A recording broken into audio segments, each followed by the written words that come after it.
আসসালামু আলাইকুম ভিউয়ার্স, আমার আজকের ভিডিওতে সবাইকে আরও একবার স্বাগতম। ভিডিও শুরুটা আমার ছোট ছোট কিউট ভাই বোনকে দিয়ে শুরু করলাম। আজকের ভিডিওর থাম্বনেল এবং টাইটেল দেখে আশা করি বুঝতে পেরে গেছেন আমি কোন রেসিপি শেয়ার করতে চলেছি। বাবুর্চিদের হাতে তিহারি অথবা চিকেন বিরিয়ানি, যে যেটাই বলে থাকেন। এখানে ডেকোরেশন দেখে সবাই বুঝতে পেরে গেছেন খাওয়ার আয়োজন করা হচ্ছে। এখানে দাদা বর্তমান চেয়ারম্যান ছিলেন, তিনি আবারও দাঁড়াচ্ছেন। দোয়া করবেন তিনি যেন আবারও জয়লাভ করে। তিনিই মূলত এই খাওয়ার আয়োজনটি করেছে আর আমি আপনাদের জন্য রেসিপিটি শেয়ার করে দিয়েছি। এখানে ফার্স্ট বাবুর্চি মামারা পেঁয়াজ বেরেস্তা করে নিচ্ছে। আমরা অনেকেই আছি বাবুর্চিদের হাতে রান্না খেতে খুবই পছন্দ করে, স্পেশালি আমি তো খিচুড়িটা খুবই পছন্দ করি এবং তিহারিটাও আমার খুব ভালো লাগে বাবুর্চিদের হাতের। তাই বাবুর্চিরা কিভাবে তৈরি করে তিহারি সেটি আপনাদের সঙ্গে শেয়ার করলাম। বাবুর্চি মামারা আমার জন্য অপেক্ষা করেছিল, বাট আমি এই সময় নামাজে চলে গিয়েছিলাম, এজন্য তারা মশলাটা দিয়ে দিয়েছিল। তো তাদের কাছে জিজ্ঞাসা করার পরে তারা বললো এখানে তারা জিরা বাটা, আদা বাটা, রসুন বাটা, পেঁয়াজ বাটা এবং বিরিয়ানির কয়েকটি মশলা দিয়ে দিয়েছে। এরপর তারা কাঁচামরিচও দিয়ে দিয়েছিল এবং মশলাগুলোকে তারা খুব ভালো করে কষিয়ে নিচ্ছে এবং বাবুর্চি মামারা পরিমাণ মতো লবণ অ্যাড করে দিয়েছিল। সো ভিউয়ার্স, আপনি যদি নিত্য নতুন রেসিপি পেতে চান তাহলে আমার চ্যানেলটিকে অবশ্যই সাবস্ক্রাইব করে দেবেন এবং পাশে থাকা বেল আইকনটি বাজিয়ে দেবেন। ধন্যবাদ। এখানে মাংস ধুয়ে পানি ঝরতে দিয়ে দিয়েছিল, সেই মাংসটা এখানে অ্যাড করে দিয়ে তারা মাংসটা খুব ভালো করে কষিয়ে নিচ্ছে। এভাবে তারা কষিয়ে নেবে। আমি জিজ্ঞাসা করেছিলাম তারা কোনো পানি অ্যাড করেছে কিনা, তো তারা বললো আমরা কোনো পানি অ্যাড করব না, এটা থেকে অনেক পানি ঝরবে এবং সে পানিটা টানিয়ে নিতে হবে। এক্সট্রা পানি দেওয়ার কোনো প্রয়োজন নেই, এভাবে কষিয়ে ঢাকনাতে ঢেকে দিলে এটা খুব ভালো করে সিদ্ধ হয়ে যাবে। এখানে নিয়ে নেওয়া হয়েছে মুরগির মাংস, ফার্স্ট বলে দেওয়া হয়েছে এখানে চিকেন তিহারি করা হচ্ছে।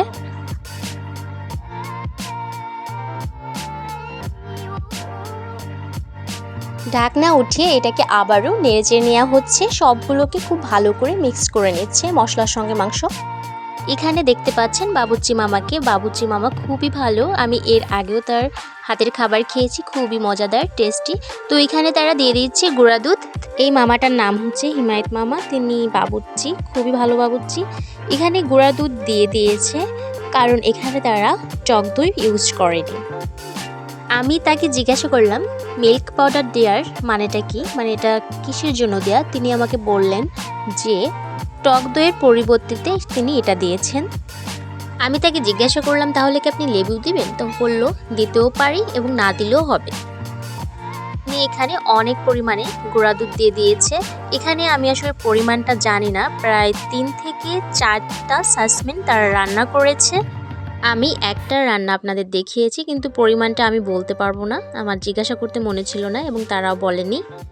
আমি শুধু আপনাদের দেখাচ্ছি তারা কিভাবে তৈরি করে। আপনারা বাসায় সেম প্রসেসে এভাবে বাবুর্চি মামারা যেভাবে তৈরি করে সেভাবে তৈরি করে খেতে পারেন আপনাদের পরিমাণ অনুযায়ী। তো এভাবে কষিয়ে নেওয়ার পরে আবারও পানি গলেছে। এভাবে বেশ কিছুক্ষণ নেড়েচেড়ে রান্না করে নিতে হবে।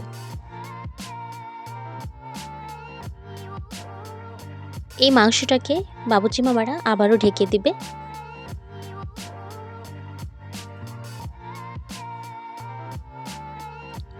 ফাইনালি তৈরি হয়ে গেছে, এখন এটাকে নামিয়ে নিতে হবে। এবার চলে যাব নেক্সট ধাপে, চালের জন্য। এখানে রাইস রান্না করে নেওয়া হবে।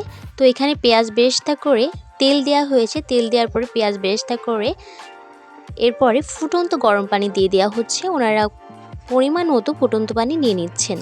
এখানে ওনারা আরও অ্যাড করেছেন পোস্তদানা এবং এখানে আছে এলাচ, দারচিনি।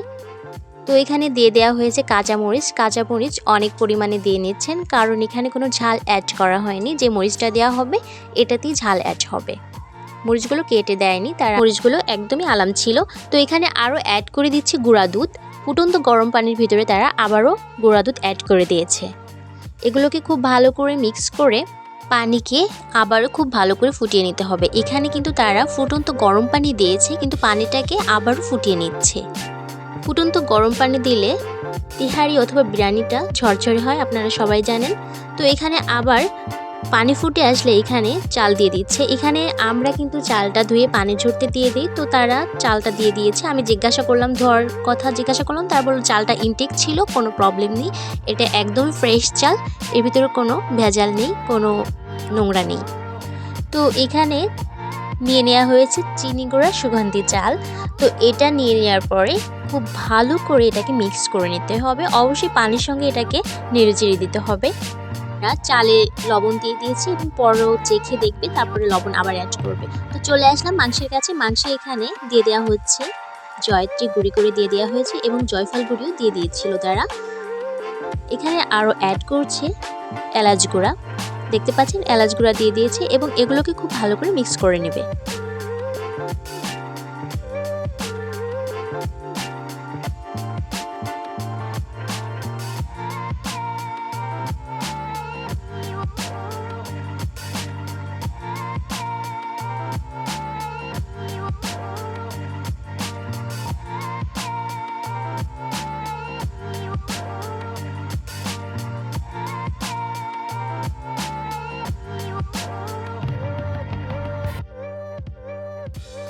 তো আবার চলে যাব রাইসের কাছে। এখানে তারা চেখে দেখেছে এবং লবণ কম মনে হয়েছে, এরপর তারা পরিমাণ মতো আবারও দিয়ে দিয়েছে। তো এভাবে দিয়ে দেওয়ার পরে এটাকে তারা খুব ভালো করে মিক্স করে নিয়েছে। আবারও তারা চেখে দেখছে লবণটা ঠিকঠাক আছে কিনা। তারা এখন ভাতের ভিতরে মাংস অ্যাড করবে। ভাত যখন অর্ধেকটা হয়ে গেছে আর কিছুটা বাকি আছে, তখনই মাংস অ্যাড করেছে।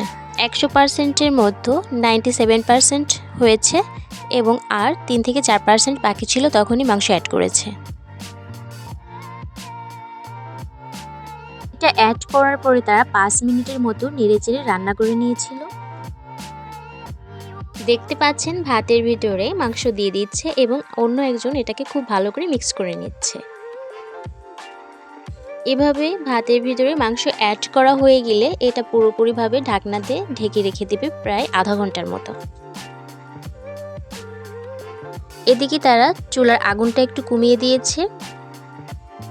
এরপর এটাকে মিক্স করে ঢাকনা দিয়ে অনেকক্ষণ মানে আধা ঘন্টার মতো ঢেকে রেখে দেওয়া হবে।